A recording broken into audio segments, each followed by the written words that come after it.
दोस्तों आपके सामने एक बार फिर हाजिर हूं मैं मिडिल ईस्ट से जुड़ी हुई कई बड़ी खबरों को लेकर। आज मैं इसमें हमले की खबरों के से लेकर कई सनसनीखेज जो दावे किए गए हैं वो आपको दिखाने जा रहा हूं। इस वीडियो के आखिर तक बने रहिएगा, लेकिन वीडियो की शुरुआत करूं उससे पहले एक नजर डाल लेते हैं अब तक की हेडलाइंस पर।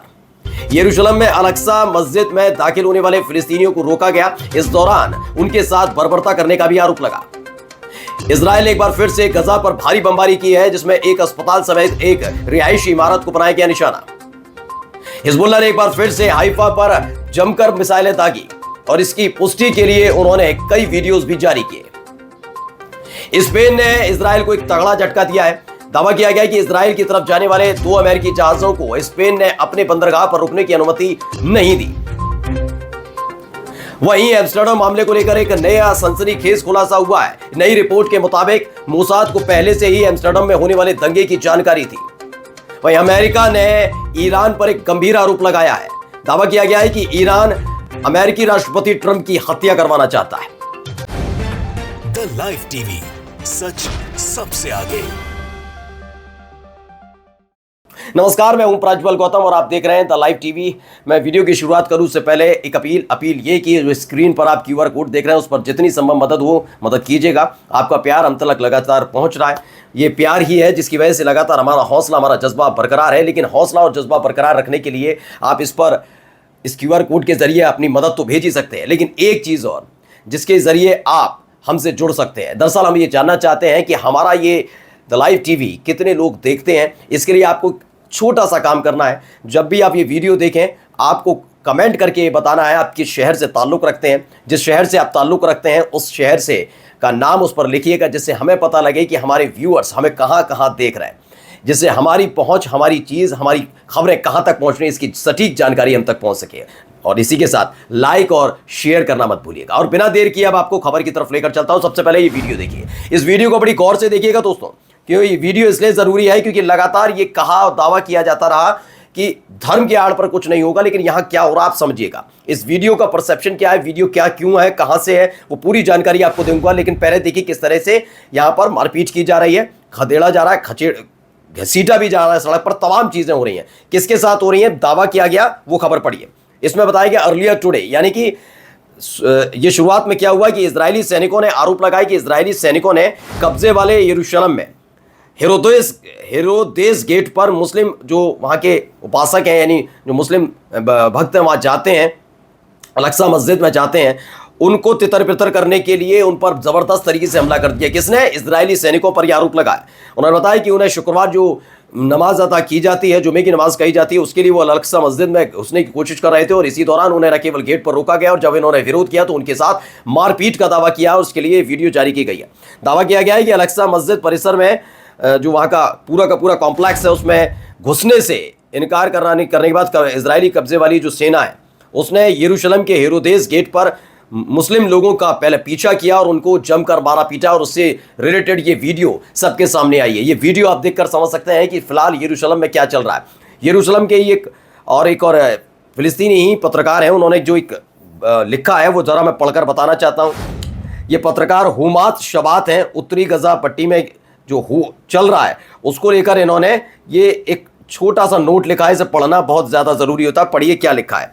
I have just finished boring 11 of my cousin, यानी कि मैं अभी 11 अपने कजिन्स को दफना कर चुका हूँ। वहीं मैं थोड़ी देर के लिए 1 मिनट के लिए बैठा था, तभी अचानक से एक और नरसंहार शुरू हो जाता है और हर तरफ सिर्फ लाशें ही लाशें नजर आती हैं, यानी मौत बेहद करीब है। मैं यहीं बैठा था, आई वॉज सिटिंग हियर। मतलब ये दावा कर रहे हैं कि किस तरह के हालात वहाँ पर बिगड़ चुके हैं। भावुक अपील आपके सामने रखी गई है कि पहले देखिए, अभी यरूशलेम वाली मैंने वीडियो दिखाई, उसके बाद गजा के हालात इन्होंने बताए हैं कि मैंने अपने 11 कजिन्स को जैसे ही दफनाया और वहाँ पर 1 मिनट का मौन रखा जाता है, उसके लिए हम बैठे थे, शांति के लिए प्रार्थना कर रहे थे, लेकिन अचानक से फिर से नरसंहार शुरू होता है, हर तरफ लाशें लाशें नजर आती है। ये दावा करते हुए नजर आते हैं पत्रकार हैं, उन्होंने ये पूरा नोट लिखा है। अब एक और वीडियो दिखा रहा हूं, इस वीडियो को जरा देखिएगा कि किस तरीके से गजा में गोलीबारी की गई। क्योंकि आपको थोड़ी देर पहले एक खबर भी दिखाई थी जिसमें बताया गया था कि जो इमारत है, रिहायशी इमारत है जिसमें कुछ लोग रह रहे हैं शरणार्थी के तौर पर, उस इमारत को निशाना बनाया गया था जिसमें कई लोग घायल हुए थे। जी ना, उससे पहले अस्पताल का भी दिखाया था कि लेबनान के अंदर कैसे अस्पताल को। अब देखिए एक और तस्वीर निकल कर आई जिसको लेकर दावा क्या किया गया। Footage documents the movements Israeli occupation tanks open fire. क्या किया गया? ये तस्वीर, ये वीडियो उस वक्त की है जब इजरायली कब्जे वाले टैंकों ने, यानी इजराइल के टैंकों ने उत्तरी गजा पट्टी में फिलिस्तीनियों के घरों पर बहुत ताबड़तोड़ गोलीबारी की, जिसके बाद क्या हुआ कि वहां फंसे हुए नागरिक निवासियों में कई गंभीर रूप से घायल हो गए। जैसे ही गोलीबारी हुई, भगदड़ सी मची, कुछ लोग वहां फंस गए। बताया गया कि इसमें गंभीर रूप से कई फिलिस्तीनी घायल हुए हैं और उसका ये वीडियो भी सामने आया है।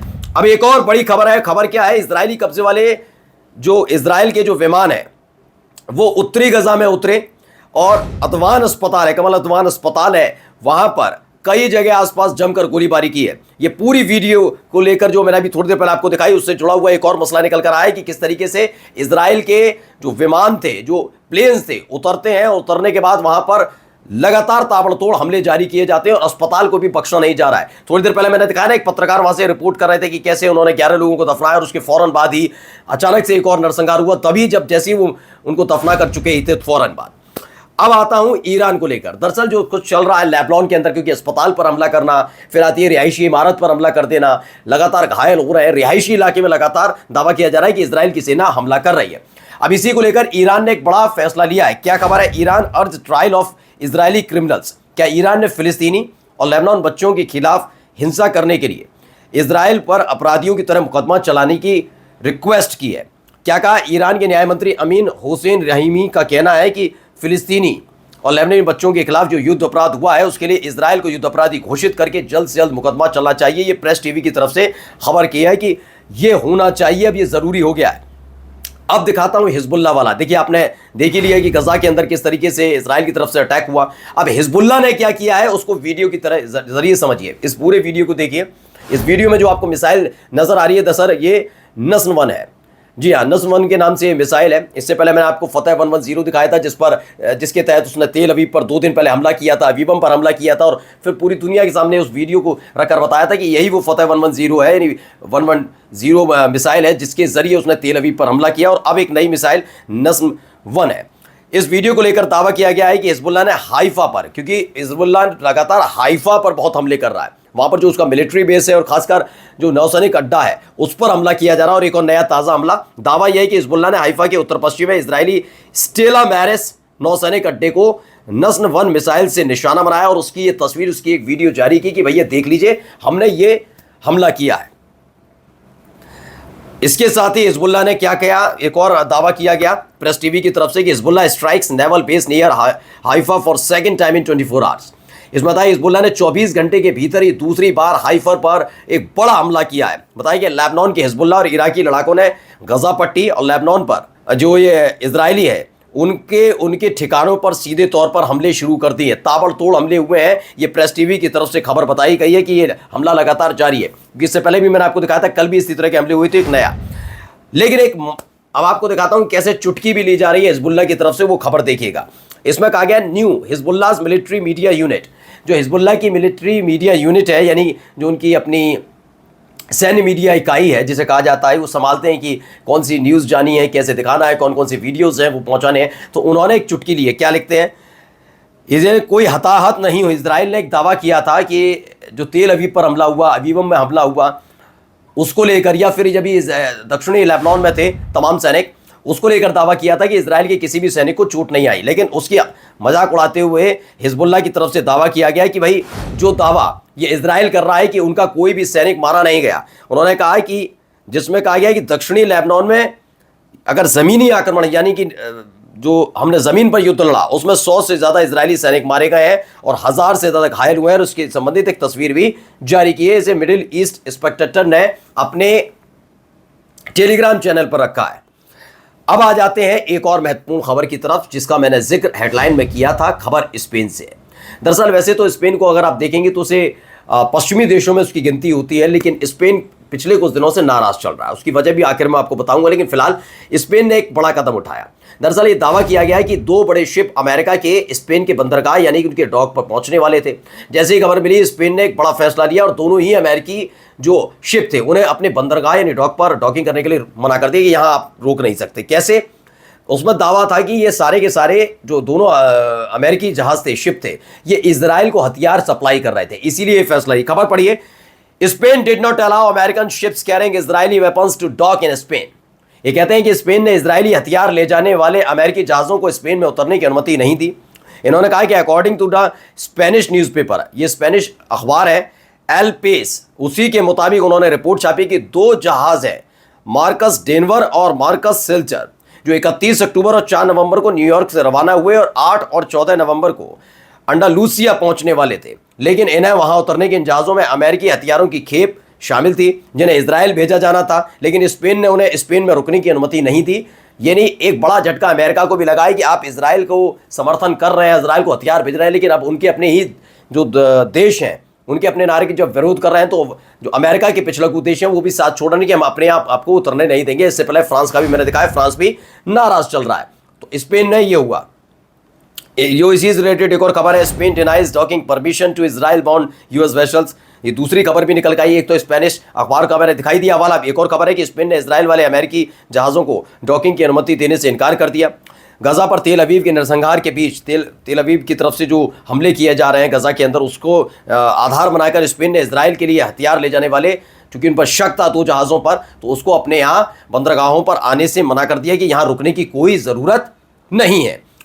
अब आता हूं एम्स्टर्डम वाली खबर पर, क्योंकि एम्स्टर्डम वाली खबर ने पिछले कुछ दिनों से इजराइल में हड़कंप मचा रखा है, क्योंकि जिस तरीके से दौड़ा दौड़ा कर पीछे गए इजरायली समर्थक, वो भी हमने आपको तस्वीर खबर दिखाई थी। लेकिन अब नई खबर क्या है, दावा यह किया जा रहा है नई रिपोर्ट के मुताबिक कि जो कुछ हुआ वो पहले से सुनियोजित था। यानी इजराइल फिलिस्तीन का झंडा फाड़ा जाएगा, उसके बाद विरोध होगा तो हम दंगा करेंगे, तमाम चीजें होंगी, जिससे एक अलग छवि इजराइल को लेकर बनेगी, कैसे इजरायलियों के साथ दुर्व्यवहार किया जा रहा है विदेश में। ये मैं नहीं कह रहा हूं, नई रिपोर्ट कहती है। और ये भी कहा गया है कि इसके पीछे सीधे सीधे मोसाद का आता है। नई रिपोर्ट क्या कहती है, पढ़िए। एम्स्टर्डम की घटना के संबंध में एक नई रिपोर्ट सामने आई। इसके बताया गया कि जो एक टास्क फोर्स बनाई गई है उसने एक दस्तावेज पेश किया है, जिसमें बताया कि ऐसा लगता है कि उन्हें जो झड़पें हुई, जो विवाद हुआ, जो युद्ध मतलब जिस तरीके से दौड़ाए जा रहे थे, खदेड़े जा रहे थे, इसकी जानकारी पहले से थी। इसका मतलब कि उन्हें पता था कि ऐसी घटना होने वाली है, जिसे उन्हें मीडिया में दिखाने के लिए मिल जाए कि कैसे इजरायलियों के साथ दुर्व्यवहार हो रहा है।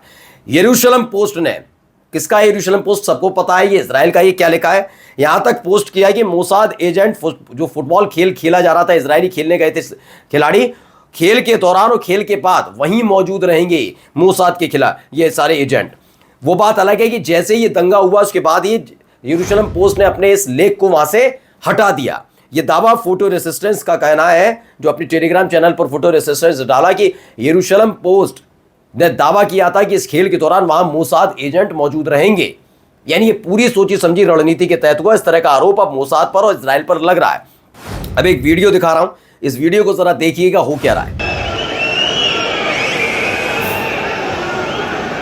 देखा आपने, दरअसल प्रेस टीवी की तरफ से इसे जारी किया गया। इसमें बताया गया, वीडियो में दिखाया गया कि इजरायली प्रशंसक जो वहां पर थे, अजाक्सा, ये उसी वक्त का दिखाया गया है कि मैकाबी तेल अवीव और अजाक्सा के बीच जो यूरोपा लीग चल रहा था, उससे पहले सीटियां बजाने लगे, आतिशबाजी करने लगे, जबकि वहां पर उस समय मैदान में जितने भी दर्शक थे और खिलाड़ी थे, वो स्पेन में आई बाढ़ से पीड़ित लोगों के लिए 2 मिनट का मौन रख रहे थे। लेकिन इसी बीच दावा किया गया कि इजराइल की तरफ से जो ये लोग पहुंचे वहां पर, वो इजरायली प्रशंसक वहां पर आतिशबाजी, फायरवर्क्स का इस्तेमाल करने लगे, पटाखे फोड़ने लगे, सीटियां बजाने लगे। ये तमाम चीजें वहां से निकल कर आई। अब आखिरी खबर जो मैं आपको दिखाने जा रहा हूं, जो मैंने बताई थी कि ईरान पर एक गंभीर आरोप अमेरिका की तरफ से लगाया गया। खबर पढ़िए, America accused Iran of trying to assassinate Trump. खबर है कि अमेरिका ने ईरान पर ट्रंप की हत्या का आरोप लगाया है, कि ट्रंप की हत्या करवाना चाहता है ईरान। बताया गया है कि आज अमेरिकी जो जस्टिस डिपार्टमेंट है, उसने एक शख्स को गिरफ्तार किया, ट्रंप की हत्या की कोशिश करने का आरोप लगाया और दावा किया कि हत्या की योजना ईरान की थी और FBI ने इसे नाकाम कर दिया था। दूसरा दावा जो है उसमें कहा गया कि अमेरिकी जो ये डिपार्टमेंट ऑफ जस्टिस है ने दावा किया कि ट्रंप की हत्या की योजना का पता एक अफगान नागरिक से पूछताछ के दौरान लगा, कि एक अफगान नागरिक उनके हाथ लगा, उसने उगला कि ईरान का एक शख्स, ईरान के इशारे पर एक शख्स ट्रंप की हत्या करना चाहता है, जो ईरान का एजेंट है। ये दावा किया जा रहा है लगातार। जो तीसरा दावा है उसमें बता देता हूं, मैनहट्टन का जो पूरी फेडरल कोर्ट है उसमें दायर एक जो क्रिमिनल कंप्लेंट है, उसके मुताबिक आरोप लगाया कि फरहाद शाकरी नाम के इस अफगान नागरिक ने कहा कि ईरान ने पिछले सितंबर में उसे ट्रंप की जासूसी करने और उसे मारने की योजना तैयार करने के लिए कहा था, कि ट्रंप को मारना है। ये दावा अमेरिका की तरफ से किया जा रहा है। इस दावे के मुताबिक इस हत्या की योजना में 2 अन्य लोग भी शामिल किए गए थे, उनमें से एक ईरानी और अमेरिकी पत्रकार भी था। ये दावा अमेरिका की तरफ से किया जा रहा है। यानी ईरान को लेकर किस तरह की नीति ट्रंप की होने जा रही है, पहले के बयान आप छोड़ दीजिए, नए तौर पर वो क्या सोच रहे हैं ईरान को लेकर, अभी किसी से छिपा नहीं है। नमस्कार। द लाइव टीवी, सच सबसे आगे।